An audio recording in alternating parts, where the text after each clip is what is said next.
এটা একটা metro station, আর এর সামনে দেখেন কতগুলো বাইক এবং সাইকেল রাখা আছে। এখানে কেউ কিন্তু কোনো তালা ইউজ করে না।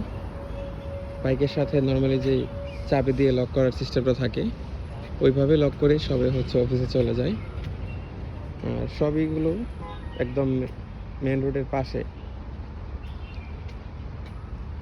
তো এখানে আসলে কারো কোনো জিনিস চুরি হয় না। দেখেন একটা বাইকেও এক্সট্রা কোনো তালা নেই। আমাদের দেশে যেরকম তালা ইউজ করি এক্সট্রা, ওই রকম কিচ্ছু নেই, শিকল টিকল কিচ্ছু নেই।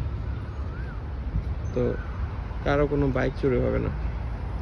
যদি এটা অন্য কোনো দেশে হইতো, আমাদের দেশে হইতো, তাহলে ভাবেন চুরি হওয়ার জন্য তালা লাগে না, এরা হচ্ছে বাইক সহকারে তুলে নিয়ে যাইতো আমাদের দেশে হইলে। কি পরিমাণ বাইক! পার্কিং এর জায়গাগুলো কত পরিচ্ছন্ন দেখেন। এখানে কেউ কোনো নোংরা করে না।